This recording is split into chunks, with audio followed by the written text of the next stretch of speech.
Great. So let's get going with the next live interview for Become a Fearless Father. I am really happy that I got this guy on and I got questions that I am going to be very selfish during this live interview. I can't wait. First class fatherhood. Alec, thank you for being on. And why am I so excited? I'm going to explain that right away to the people. This guy has achieved in 1 year to become number 17, if I remember correctly, in the parenting podcast, which is insane because it's about fatherhood, and fatherhood seems to be more reserved in regards to trying to pick up on information. And I've seen all the other parenting podcasts that are there, and you're just doing a fantastic, amazing job, Alex. So congratulations, first of all, on that. First, before we start introducing you, man, I would like to know what has been your secret for the last year to just deliver this amazing content and get so many downloads, viewers, etc.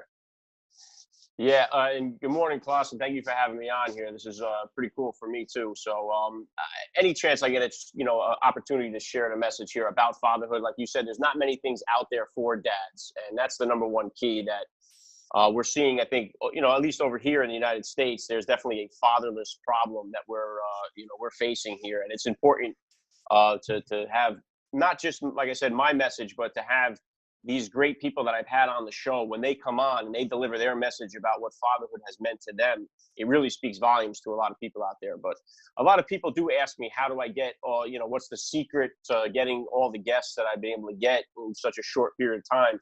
And the best answer that I can give is it's just faith. It's just, I've made the act of faith and believing that beyond the shadow of a doubt, there's no reason why I shouldn't have these guests on my show.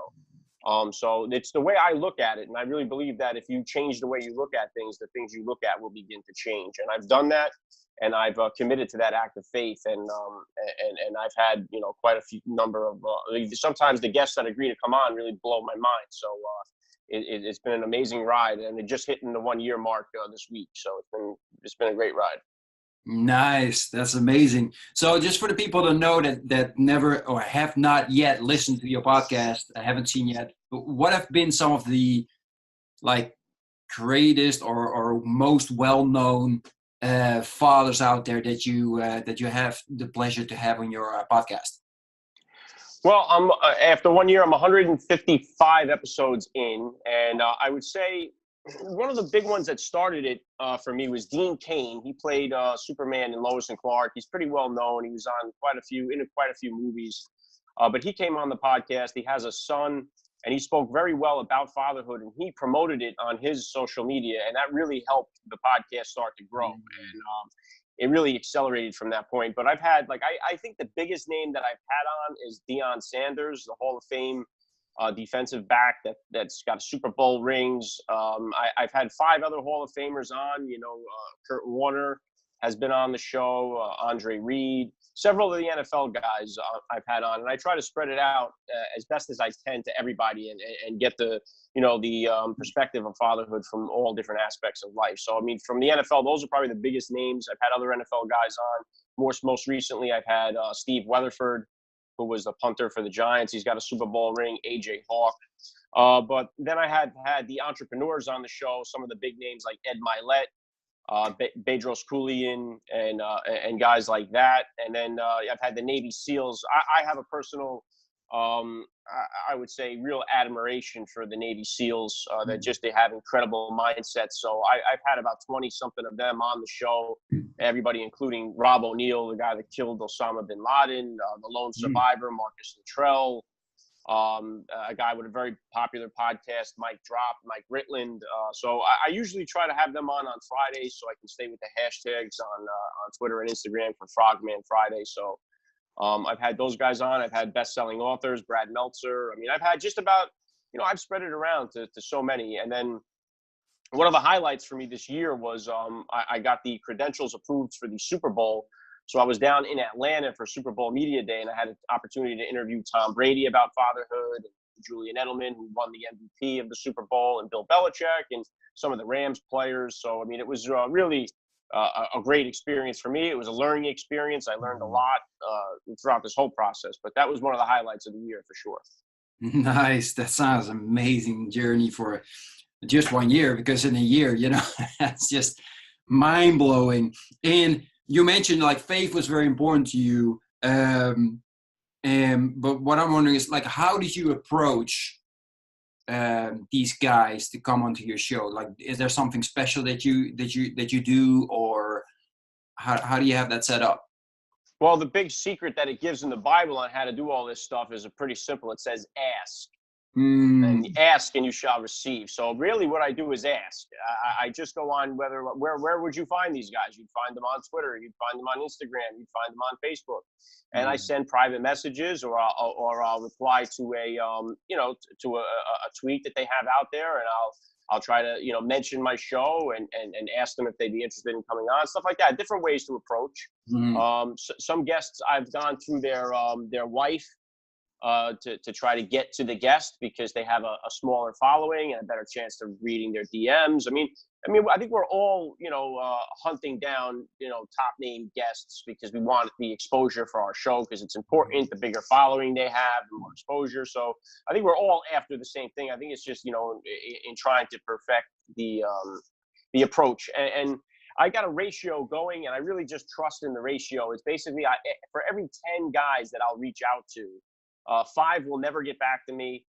Three will say no. One will say that get back to me, or I'm thinking about it, and then I'll get one guest. So as those rejection letters come in, or those emails, those ones that say no, thank you, I get really excited, because I know that I'm a lot closer to getting another good guest. So I really just trust in the ratio, and it's really just a way of how you look at it. Exactly. I like what you mentioned just now. It's like, okay, if somebody says no, I'm just really excited, because I know I'm getting closer to that. Yes, that's a great way of looking at it. Thanks for sharing. So, Alec, before we continue with the conversation, sorry, I was really enthusiastic and excited to ask you this first. I apologize, but really eager. So I appreciate you sharing your answer.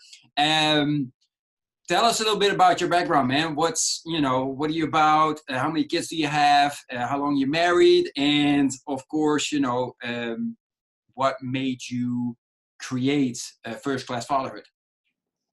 Yeah, I'm 38 years old. I live in New Jersey here. I'm a railroad mechanic. I work on diesel engine trains. I've been doing that for 19 years now. And now I guess it's about 15 years ago, I was sitting out in the stoop of my apartment building waiting for my refrigerator to get delivered. And this woman came around the corner, and we started talking to one another. And 5 months later, we got married in Las Vegas. And now we're married 14 years. We have 4 children together. We have 3 boys and then a baby girl. If we didn't get our baby girl on the 4th try, we'd have 5 by now for sure. But it's been a blessing to me. Marriage has been a blessing to me in my life. My children, of course, have changed my entire life around, my perspective. But I as far as work goes, I've always been a sort of a hustler. I was the super in our apartment building that we lived in for many years. I've always hustled a taxi cab on the side, and now that's turned into Uber. I've owned and operated a small vending machine business along the way. I've always kind of taken little stabs at earning some side income, especially as our family started to grow. And then most recently, about a year ago now, my 2 older boys became interested in trying to start a YouTube channel. And my daughter was into watching YouTube. So I said, instead of watching this YouTube, why don't we try to create something? And so that's really the genesis of how it started. And I realized, as I was trying to explain to them, that it takes a lot more effort than just turning on the phone and fooling around. That you got to put some thought, some editing, and then shooting the videos. I realized how much effort it really does take with lighting and with sound and all this. So I was like, you know what? At that time, I discovered podcasting, which I didn't really even know what it was. And I saw that it was audio only. So that made it seem a little bit easier, little did I know. But it seemed like it would be easier. So that's really how I started the entire podcast. And I took a book out of the library and read about how to do it. I'm a ferocious reader. I read, at least a book a week, and I'm always thirsting for knowledge. So I was able to figure out pretty easily how to get it going. And choosing a topic was really a slam dunk for me, because it's something that I'm passionate about. And as I said, I drive Uber on the weekends. I'm always hearing from this younger generation about this negative outlook that they have on fatherhood and on family life, and how they feel like marriage and kids is that ball and chain. It's the end of the world. Life sucks. Once you get married, it's all over. And just the way dads are portrayed on TV. I mean, anytime we see a single dad, or a single guy not married with kids, he's living the life. He's having fun. He's traveling. He's with all kinds of women. And then whenever we see a family guy, he's got the head down, the puss on his face. He's never getting laid. His life sucks. The world's come to an end. And that's the vision that we have of what fatherhood and marriage is all about. And it couldn't be more incorrect. So I just think that the record needs to be straightened out about it. And in a small way, that's what I'm trying to bring to the table here. Because, as I said, me saying it may not mean much. But when I have guys on that have been Super Bowl MVPs, Navy SEALs, have made $500 million in their career, and they're coming on and they're saying, hey, I've accomplished this, this, and that, but the greatest accomplishment I've had in my life has been becoming a father. And without it, my life would seem pretty worthless. So, I mean, it's a great testimony to what it actually means to be a father and what it does bring to the table, for your life. Absolutely. Yeah, I like the way you look at that, and then using, you being the, how you say that, the one that helps transmit the message, and using very famous people to help, make that message even bigger and come out more powerful. That's awesome. Wow, 14 years of marriage, 4 kids, and I was actually going to ask because I wasn't sure if the last one was a girl, if you were going to get another one, because I was kind of expecting that. I got 2 boys, and I want another one, but my wife's not on board. Yeah, I get busy. So I think it's going to be just 2 boys, but that's okay. I'm loving it. So I really appreciate that. Now,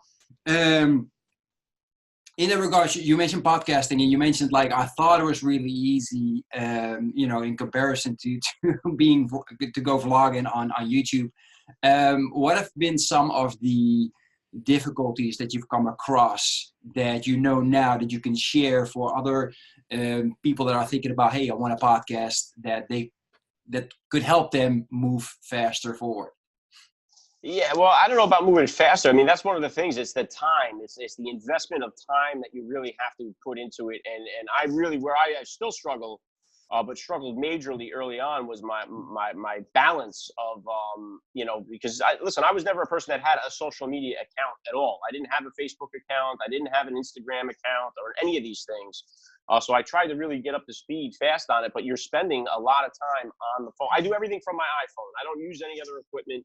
All I use is my iPhone to do everything, but I'm constantly on it. And here I am trying to tell my kids, as I'm trying to be a first-class father, I'm trying to tell them, to stay off the phone, let's get away from the technology. And then all of a sudden, just like overnight, I'm consumed with my phone. So that was the biggest struggle, is that how long it actually takes to edit stuff.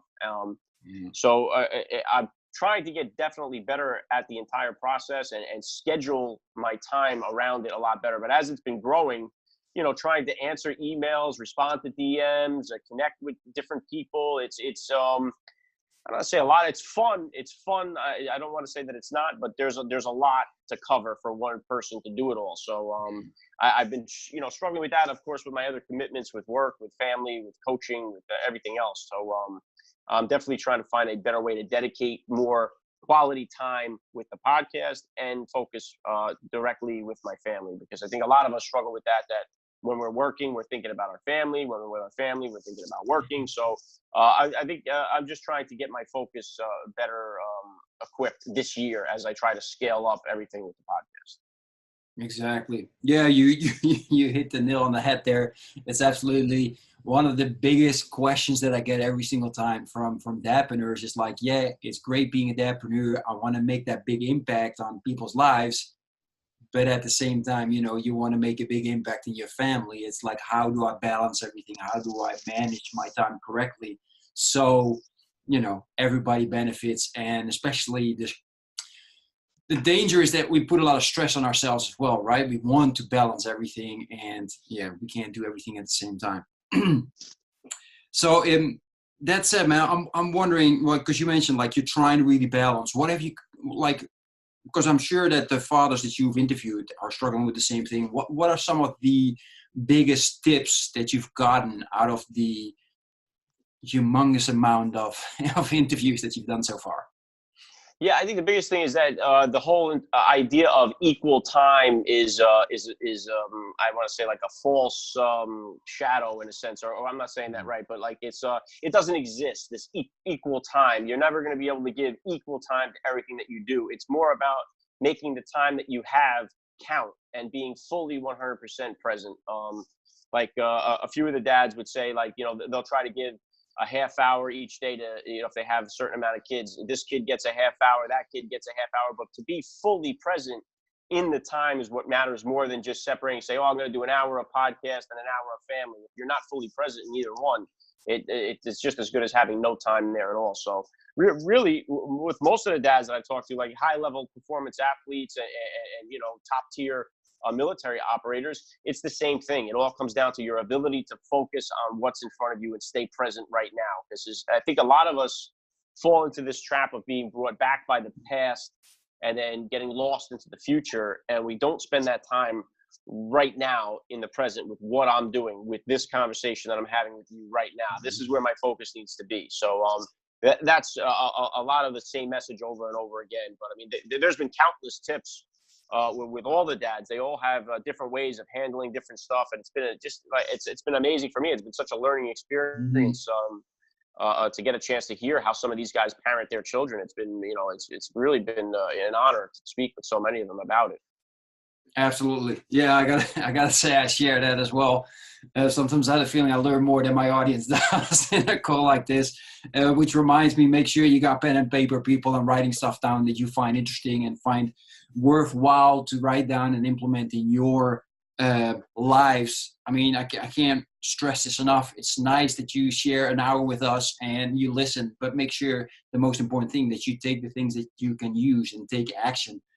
So that's it, man, because one of the things that I notice every single time, because I love going with my kids to the park, and we do it almost every single day, or to the playground. We spend there like at least an hour, 2 hours.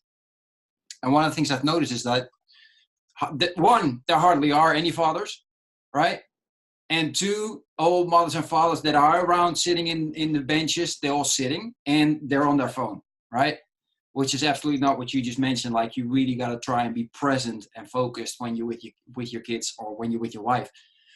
What are some of the things that you do to make sure that you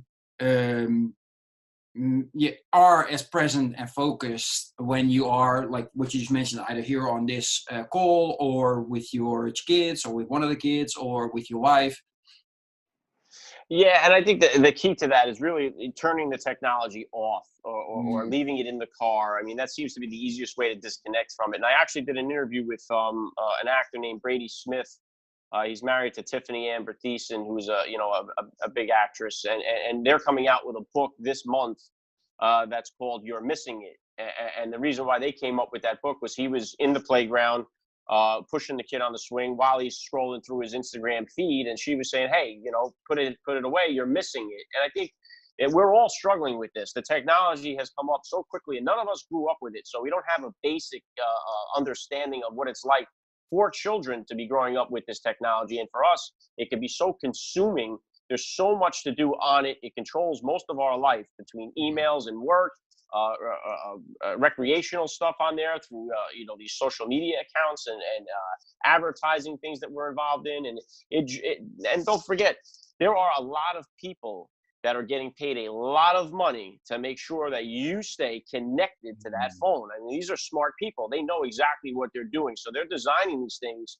And like Bedros Koulian that I had on my show, this stuff, every time that you swipe down on your Instagram or your Facebook to see if you got a like, to see if you got a comment, to see if you got some kind of interaction, it releases that same dopamine hit in your brain that it does when you're sitting at a slot machine and you're pulling the one-arm bandit hoping for the 777s. It's the same chemical release. So people that are designing it, they're very aware of that. And so they're glued in to keeping you on the screen. So it's really up to you. It's a discipline thing that we're all having a hard time with. I know myself, I do. And it's just the matter of shutting the phone off leaving it in the car, not bringing it with you. It's easier said than done because we're also, it's become such a big part of all of our lives. I mean, Mhm.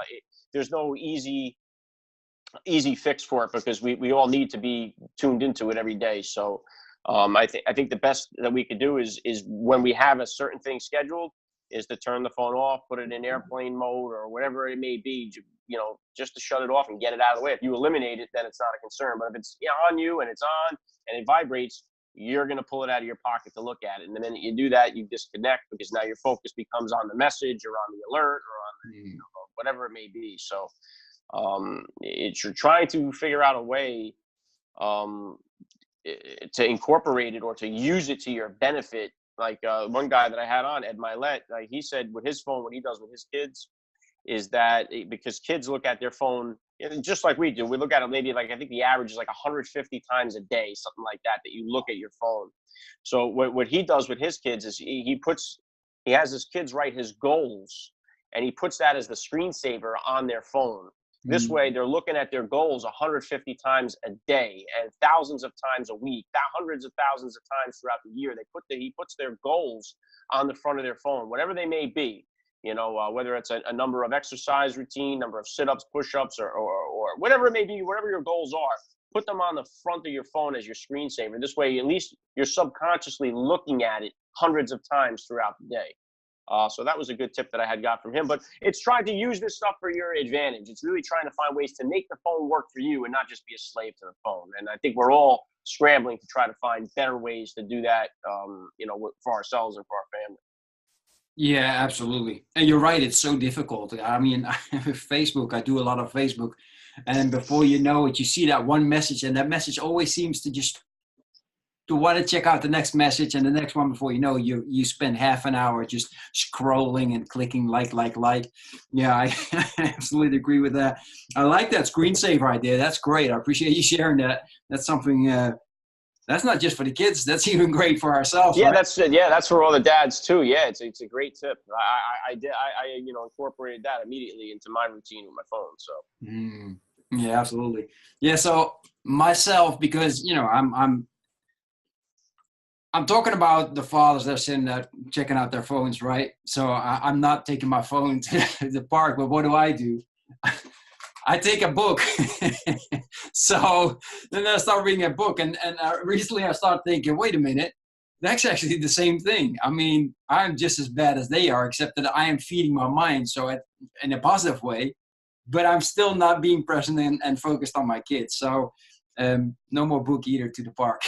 yeah, and on that too, like we like to think that like we're like, oh, look at everybody. Where you go on a train, everyone's on their phone. But if you look at a picture from like the 1920s and you look at a subway car in New York, you're going to Mm, see everybody with their face down into the newspaper because the printing newspaper was the new thing at the time. So it's like we've always been geared towards the new technology. And like I said, there's a lot of people that make a lot of money trying to get your attention. So it's up to you to be the guardian of your mind and the guardian of your, of the gatekeeper of what goes into your brain, what you allow it. So if you become, the person that authoritates what you're going to do and not just follow along with, oh, this is new and you just get wrapped into it.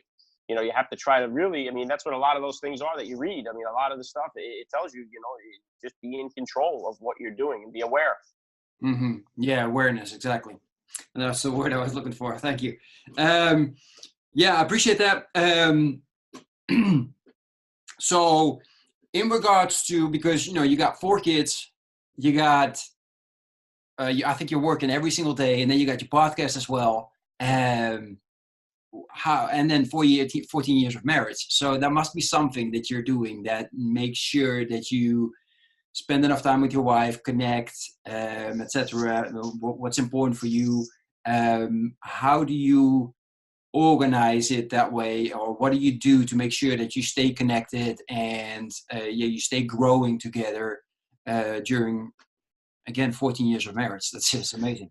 Yeah, and the one thing you left out there is the number one reason why I'm able to try to keep it all together, and that's because I keep God first in my life. And Mm, without that relationship, I think that it all falls apart for me. So I'm somebody that prays, the first thing when I wake up in the morning. I'm always full mm, of gratitude.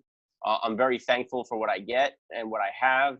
And I try to, like I say, I think a lot, the message of the Bible in itself, when you look to see how to aspire to greatness, it says, find a way to serve the many.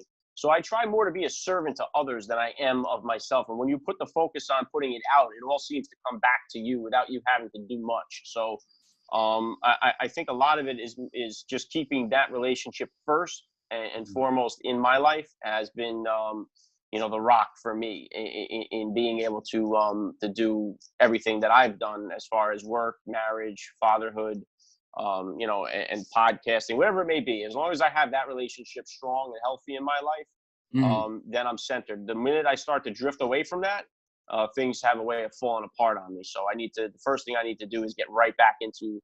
Now, for some people, I mean, listen, I try to stay away from religion and politics on my podcast whenever I can, because they're subjects that can just cause so much anger and hate and all that. So I try to stay away from it. But I never keep it out of my life. Like my relationship is important, in my life, and it keeps me balanced and centered. So it's an important one for me. So I think that's really the key. And now for some people, it could be meditation. I mean, it doesn't have to be prayer. It could be whatever form it is to keep yourself centered and glued. And I think that has to become a important part of your daily routine. And it's more of a lifestyle than it is just like, well, I'm going to pray 5 minutes and then my life will change, or I'm going to meditate in the morning 5 minutes and then the chaos is supposed to go away, or do yoga for 10 minutes and then everything will be balanced in my life. And that's not the case. These things are lifestyles. They're not just quick 5-minute fixes to give you the glorious riches of the world, So it's more of a mindset, more of a lifestyle than anything. Exactly. I appreciate you sharing that. I apologize.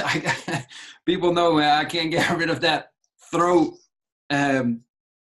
Just there's a big frog. That's a big frog and doesn't want to go away. So that said, what, because it might be tying into that a little bit, what is your view or philosophy in regards to marriage?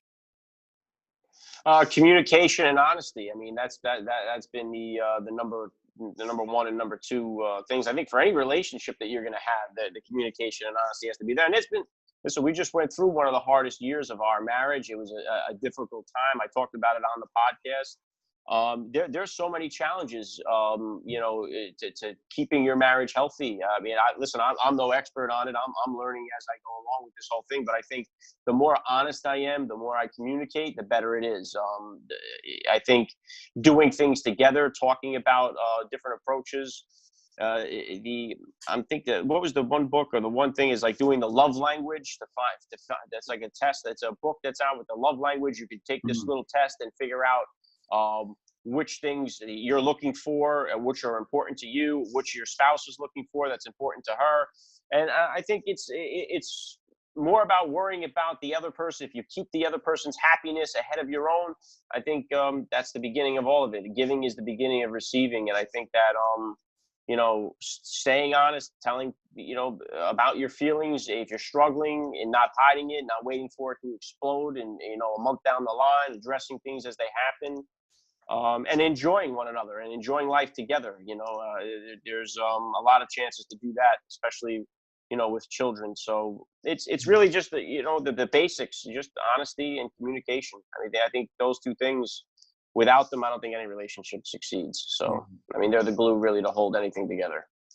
Absolutely. And I like what you said. If I caught it on correctly, the beginning of receiving is giving. Yes. I understood that correctly. Yeah, I like that. I got that underlined and marked. I appreciate that. So, you mentioned real quick, of course, you with the kids and everything, and then also being, the most important thing is communication and honesty with your wife. How do you go about teaching your values then as a first-class father to your kids in regards to how that goes with the relationship with your wife, their mother, and other values that are important for you? Yeah, and I think that the best way that you could do that is not by telling them anything, it's by showing them. I think your actions always speak so much louder than your words do. I mean, we could tell them our values, tell them our virtues, tell them all these things. But if you're not practicing what you preach, it really is, it kind of falls on deaf ears. I think the way that they see how I treat my wife, how I talk to their mother, I think is far more important than me telling them how to treat a girl and then being disrespectful to my wife or not doing things for her. I think it all goes against. I think just being the example, right? I mean, I think we hear that all the time is be the example you want to see in the world. And I've tried to do that. I mean, I've had a lot of failures in my life. I'm a recovering alcoholic. I've had some drug issues in my life. You know, both of my parents passed away before I even met my wife. So I do a lot of, I've done a podcast about parenting without your parents. So there's struggles, and if you can get lost in a lot of it really quickly if you're not centered in what you're doing and you don't find what you really truly believe in life and stay to that and be true to it. So I think just by your actions and the way that you live your life is a testimony to what you believe in. And I think that's really what people take seriously, much more rather than your words, because everybody can talk the good game. I think we're very good at conning even ourselves into believing that we're better than what we are. But it's the truth is what are you doing that really matters and speaks volumes, especially to your kids who are looking up to you. We know that they're sponges. Everything that you do, they're going to want to imitate. They're going to want to be like. So I think if you really want that if you want your values to make it down to them, then live them every day of your life. I think that's the best way you could possibly, teach it to them. Absolutely. Very well said. I appreciate that. One thing that really stands out for me, at least during this conversation that we're having, is your openness about anything and everything that has happened to you, right? You just mentioned rough time with in your marriage. You talked about drugs and alcohol abuse. You still trying to figure everything out. Where does that, because I've seen it a lot, like the best out there, the best podcasters and all, they're so open with who they really are instead of being somebody that just, a fake person, right? Where does that openness and maybe especially where does that power, that confidence, so to say, come from to be so open with everybody? I think maybe for me, it comes from a lot of failing. I mean, I think I've failed so much in so many different ways. I think you get to a point where you're just kind of sick and tired of being sick and tired of all the nonsense. And you're like, you know what? This is what's happened. This is who I am. If you don't like it, so be it. And it's not the end of the world anymore. And I think that it's more important to be honest with yourself. And you know what? I think another part of it is that, not growing up with the Facebook and social media world where you're trying to always pretend that things are great. I mean, I think since I've been on there this year, I've heard about that, but I've seen it like, wow, people posting things as if life is all sunshine and rainbows here. And as long as you're breathing and you're on the spinning planet here, you have sinned, you have failed, you are not perfect. We're all making mistakes. And I think we're so quick, we see it on social media with judging other people. And I think that that's the beginning of the end of a lot of problems, in everybody's life. I mean, when you start judging other people before you get yourself straight, I think that leads to disastrous results. So I think it's more just about being honest to myself with who I am. If I'm not going to be honest, with who I am and what my message is and what I'm all about, then nothing that I say or do is really going to matter or have any effect on anybody. So I think just being transparent about things that have happened in my life, because if I'm looking to actually do good to help somebody else out, I need to come from a place of honesty, and I need to come from a place of sincerity, and it's important because it'll have a bigger impact, and that's the whole purpose of it. Mm-hmm. Maybe a guy listening that's drinking right now, that's like, man, how did this guy do it? Maybe he looks it up and listens, and it sparks something in his life, and it's like, wow, this guy's, and that's part of it. There's no shame in living life and coming across obstacles and failures. I don't think we can look at one person that's had really huge success in their life that hasn't overcome some type of obstacle in their path. Nobody just was born and went right to the top of their profession and said, yeah, this was a piece of cake. Why isn't everybody doing it? I mean, everyone's gotten there through a little bit of tribulation through life. And it's not really what happens, I think, happens to all of us.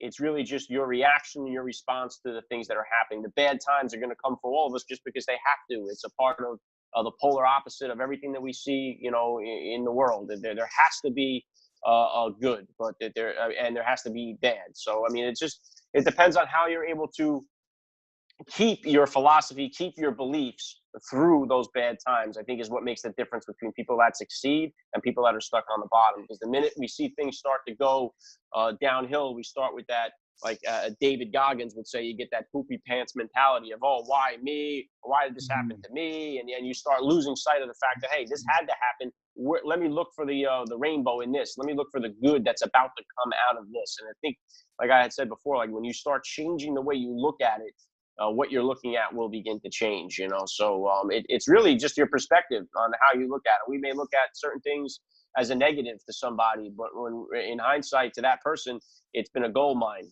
So we need to stay focused on what we have and be more appreciative of what we've been given, the gifts that we've been given.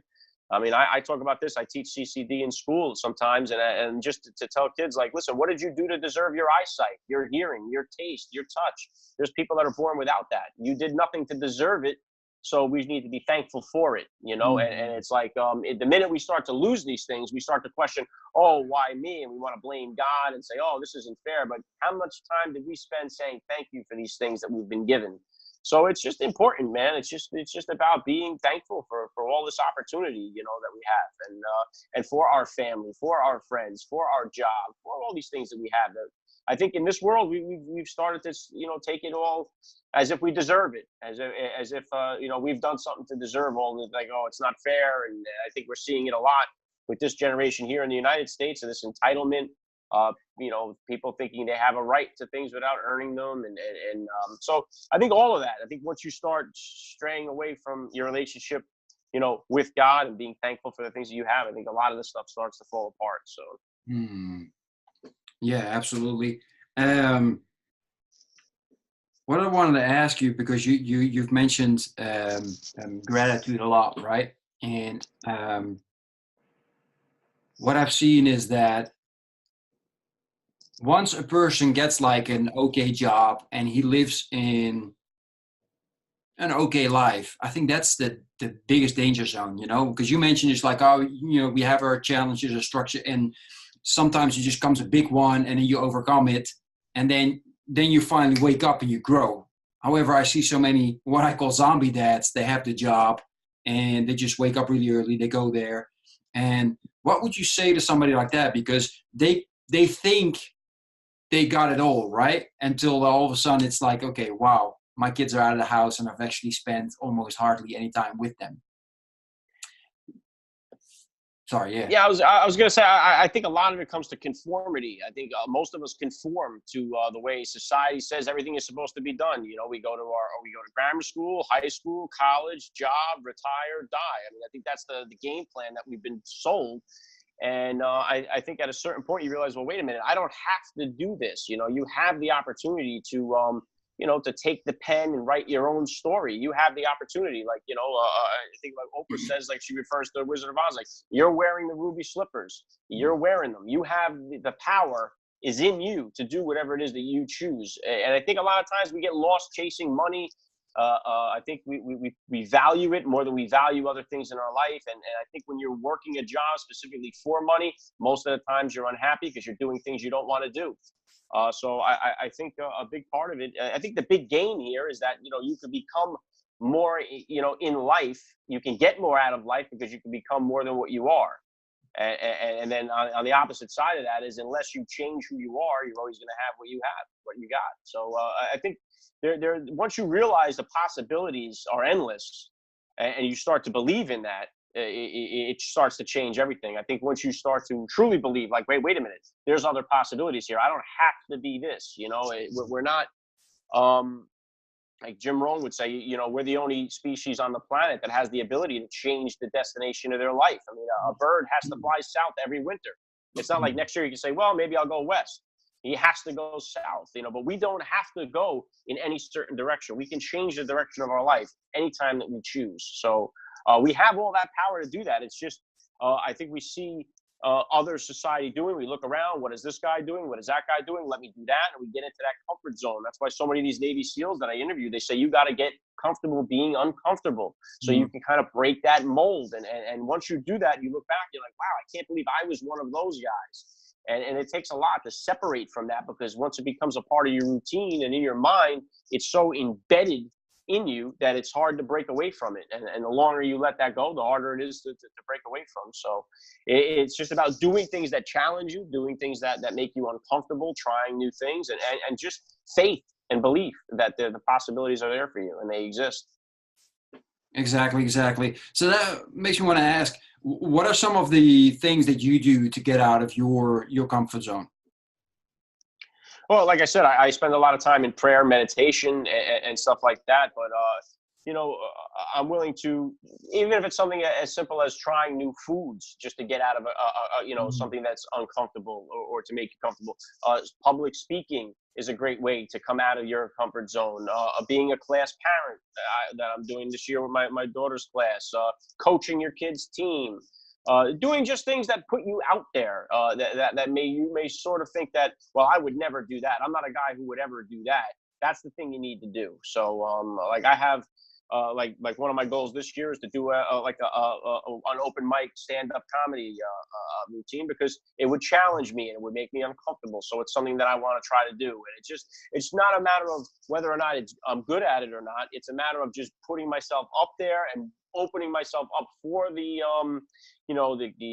judgment and the comments, and getting past that and just doing it because I said this is something that I want to do. So it's things like that I try to challenge myself with, to put myself out there, to be uncomfortable, in the whole process. Yeah, exactly. I like that. And then my next question, of course, is because you also want to teach this to your kids, right? You want your kids to follow a certain path where they also look for the uncomfortable situations. I have a hard time with this with my oldest at the moment. He just doesn't, if something gets difficult, he gets to a point that he just starts crying, as in I had enough, right? And I think that's I'm in the comfort zone and now I'm being pushed to get out of it. I don't want to push him, but I want him to know and learn that that's where his growth lies, right? Have you experienced this with your kids, and what's your way, or what is your strategy maybe to instill this habit of, being okay with being uncomfortable? Yeah, I think we all experience that with our kids, especially when it comes to anything new that they want to try.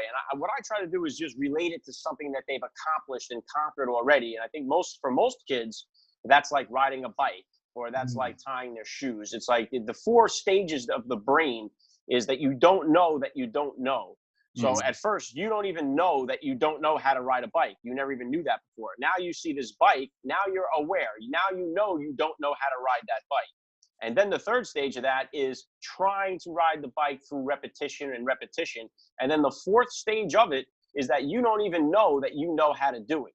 In a sense, you're riding the bike now and you're not even paying attention to what you're doing because you know how to do it already. So it's like the 3rd stage of that is the hardest stage for any of us to do anything, because it's the newness of it. So once we find out there's something that we didn't know we needed to know, it's a matter of repetition and practice and continuing to do it. And then as you start to lose sight of that, you say, hey, wait a minute. Remember when you didn't know how to ride the bike? Look at how good you ride the bike now. That's what's going to happen with Spanish. That's what's going to happen with vegetables. That's what's going to happen with this or that. You're going to get to a point after doing it so much that you're going to forget that you like doing it or that you know how to do it. So it's just trying to relate it to something. Same thing with tying the shoes. It's like and for some parents, potty training. Now, each 4 of my kids, they all went through a different stage of how this took. It took longer with others. It gets frustrating. But it's just a matter of giving them the confidence and making them believe that this is going to happen. It's just a matter of time, and just giving them that faith to believe that it will take place, and just encouraging them all the time, and then not allowing them to give up on whatever it is that they've decided that they want to try. Mm-hmm. Yeah, especially when you mention a bike, it's when they fall off, right? And they actually hurt themselves. That's the trying to get them back to doing it again, because you know that repetition is going to help them to master it, and as you said, just unconsciously then do it perfectly or as good as. I appreciate that. I'm going to remember that for next time to be reminding them of what they've already accomplished and instilling that confidence in them. Thank you. I appreciate that. So one of the things, since we're talking about kids and their confidence, I saw that you had a podcast with, I can't remember who you had it with, but you talked about singing to your kids, right? And I was like, well, I don't sing to my kids. I read to them every single day, either my wife or me, and then we read 2 stories minimum. But I was wondering, singing to kids, why should I do it? What's the benefits? Yeah, just explain a little bit about that. Yeah, that's usually when they're, infant to like 3 years old, putting them to sleep and singing. They're like, I think the podcast that I did, it was because there was because my kids ended up now they're in the choir. Well, they were anyway. There was 3 of them were in the choir, and they ended up singing songs that I would sing to them when they were babies, when they were infants, and stuff like that. But I think that's one of the most peaceful experiences to have is when you're trying to put the crying infant to bed and you sing them a lullaby and stuff like that. I think those moments are very peaceful. They're calm, and then you see the effect that it has on the kid. And it's I think that's one of those things that maybe make you uncomfortable to do because you're like, well, but once you come out of that, it's a great experience to have, So I think the song in that particular podcast, I think Edelweiss from The Sound of Music is something, because that's a song that I sang to all 4 of my kids when they were babies, and something that I really enjoyed. So it was that weekend that I did that they were in a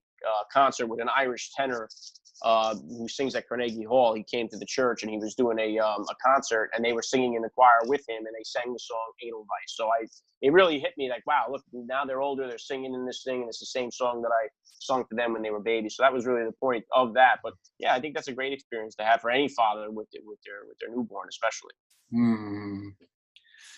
I guess I missed it. My youngest is 3, and he almost falls asleep when we're reading a book. It's cute.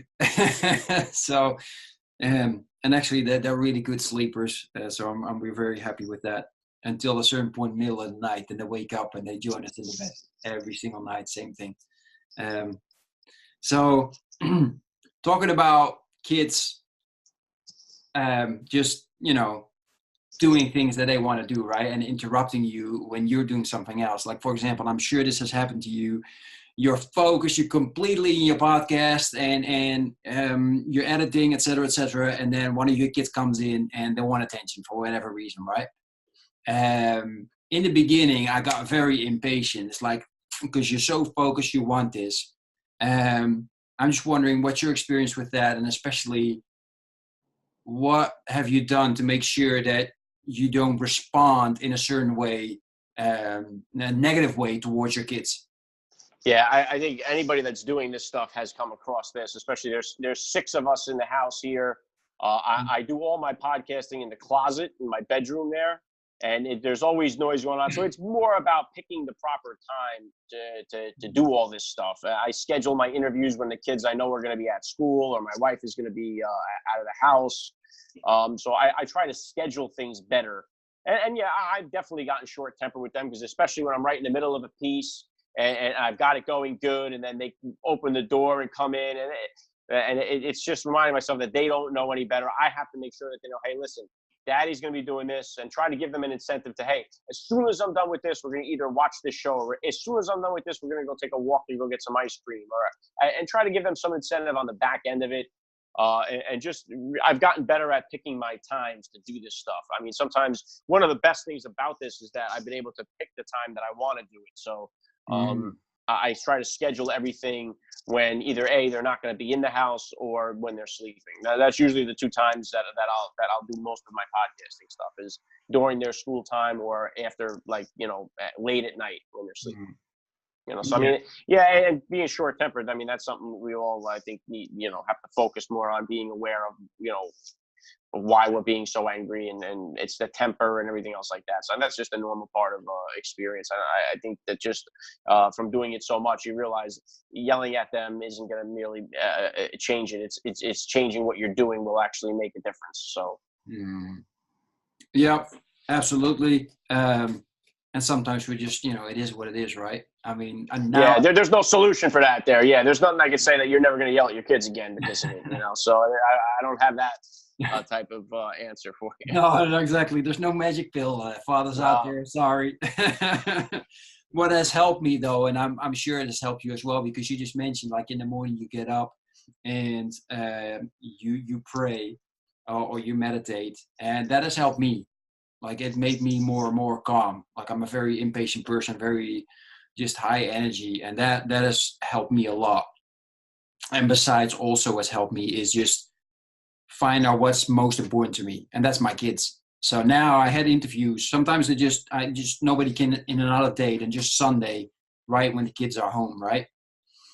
Then I just decide to do it, and then they walk in. Then they walk in, they join, they say hi, and it is what it is. So just yeah, that's what we chose, right? We're fathers and we're dadpreneurs doing talking about fatherhood. So it just happened. Last thing that I want to talk to you about, because you talked about incentive, right? One of the biggest issues that I have, and I haven't spoken to anybody, so I hope you have an answer or some advice on this.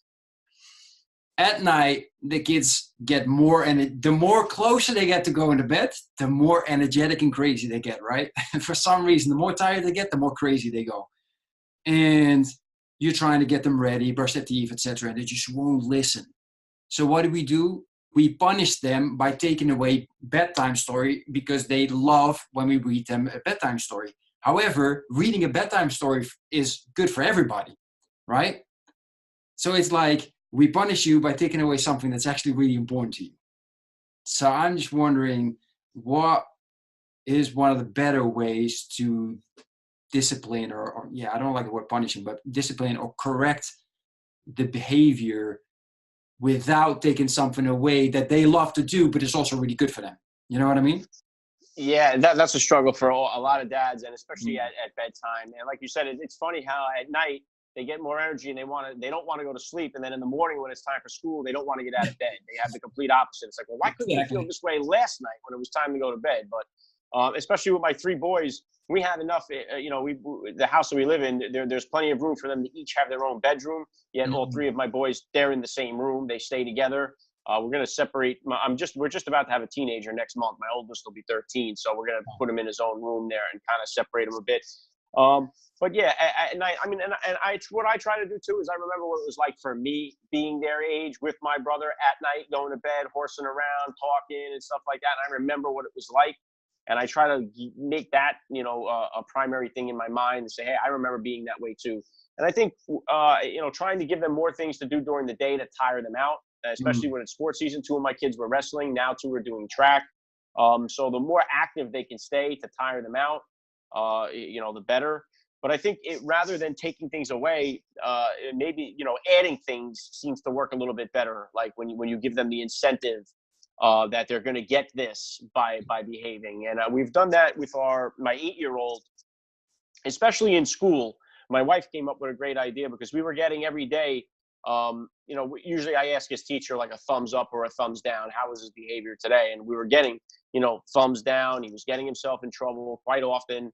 And we were doing that, punishing him by, okay, now you don't get no Fortnite this weekend. You get no video games. And it was like, we keep doing that and it's not changing anything. So what my wife did was she said, well, now if you can get a thumbs up, 5 days in a row, it started with just one. If you can get one thumbs up and good, we're going to let you, because we don't let our kids have video games during the week.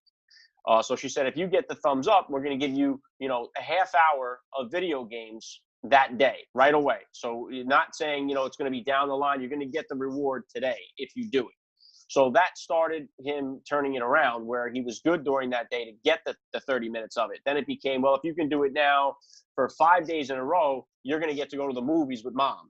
She's going to take you just by herself to the movies if you can get 5 in a row of the thumbs up.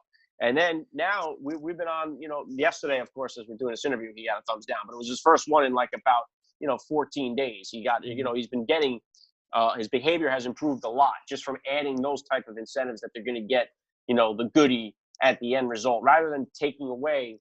Adding something seems to help a little bit better. I mean, it may not work for everybody, but I think if you have that incentive, like, okay, well, if I really want this, I need to behave. And I think that starts to change it around, you know. I like that. I'm going to try that. And since you mentioned that about your boy, my 3-year-old is just well, he didn't do in kindergarten, because for some reason in kindergarten they all bite and they all hit. He didn't do that. He just got bitten all the time and come home with bruises and bite marks, and we just like, hey, the little kids, what are you gonna do? Now all of a sudden that he moved away from kindergarten, and for some reason he just starts beating up other kids and doing all crazy stuff. And he's tiny. I mean, he's one of the youngest one in the class, but apparently he's the most tough one as well. So we're trying to find a solution. I'm going to try that. So we're saying this week he has to be good. And if he's good, then we're going to buy him new shoes. But at the same time, it's like these shoes are falling apart. He needs new shoes anyway. Right. So he don't have to know that. You know what I mean? So he thinks he got the shoes not because they fell apart, but because he did something good, you know. And that part of it you can easily, make him believe. But if it's anything, like I said, like for my 8-year-old, it's, he just having that special one-on-one time, whether it's with me or with his mom, it means a lot. So even if it's just, hey, we're going to go out to get ice cream together. But I think the immediate result works best. So it's like, if I pick you up and you had the good response, and if he doesn't get it, no, tomorrow's another day. If you get it today, we're going to go right away after school for it, And I think hopefully it keeps it in their head, like, during the day, it changes their behavior. It works for my 8-year-old. Like I said, there's a long way to go here, but and it's a learning process along the way, and just trial and error, trying different things. If you've taken something away and punished the kid for 3 weeks and it hasn't changed the results, then maybe it's time to change the your approach to it. So I think it's just trial and error instead of just keep doing the same thing over and over again and then hoping it's going to change the result. If it hasn't worked, it's not going to work. So change it. Try something different. Exactly. Yep. I like that. I appreciate that. Alec, we've been talking for almost an hour. I really appreciate your time, your insight, the experiences that you shared. And as I mentioned, especially your openness and honesty with you, your life, and everything that's happened to you. Last question. Fathers out there right now that are looking, or maybe in the recording, and they're like, wow, how can they stay in contact with you? How can they maybe ask some questions that they've gotten? And of course, where can they find your podcast? Yeah, definitely. And you definitely not, like I said, it's more about what these people have come on my show and offered and said where the real value is, because there's been some really great advice, some really great experiences shared. So I'm everywhere. Everywhere that you can hear a podcast. The most popular spots I'm on is Apple Podcasts, Spotify, Podbean, but you could go to find me on Instagram at Alec_Lace, Twitter at Alec Lace. And Alec Lace is not my real name. It's a name that I came up with. My kids' names are Aiden, Logan, Emily, and Chris. So it's an anagram, and I reverse the letters. So it's I incorporate them into it in a way. But all the names are the same. Alec Lace on Facebook, Twitter, and Instagram. And then you could find me on Google. If you just Google the name, I also have a website, www.firstclassfatherhood.com. So anything that you Google in there, First Class Fatherhood, it'll pop up on wherever you listen. You'll be able to find it. Nice. That's great. And people that are watching the recording, as always, the links are in below, so you can find them and get in contact with Alec. Again, thank you so much for being on. I really appreciate it. I enjoyed it very much, and I learned tons, and I'm going to implement some things today. And so thank you again. Everybody that's watching, thank you for spending your time with us. I appreciate it. I hope you enjoyed it and got value out of it. And we will see each other or hear each other next time. Take care. Thank you, Klaas. Are you still meeting up with your friends now that you're a father? Kids making you stress out. You got no time for yourself to work out, read, or relax. Can you still remember the time you were hanging out with your friends, feeling energetic, happy, and confident? Spending time together and talking about your life and your crazy dreams. You're feeling alone now, don't you? No one to share your challenges with, and you're just running around from one storm into the next. Well, it's time to change this now. Join me and the Brotherhood of Fearless Fathers to speak on a weekly basis with like-minded dads to crush your challenges, face your fears with determination, be held accountable, and regain control of your life. If you want to become the hero your family needs you to be, then go to becomeafearlessfather.com/brotherhood. I'm looking forward to seeing you on one of our next calls.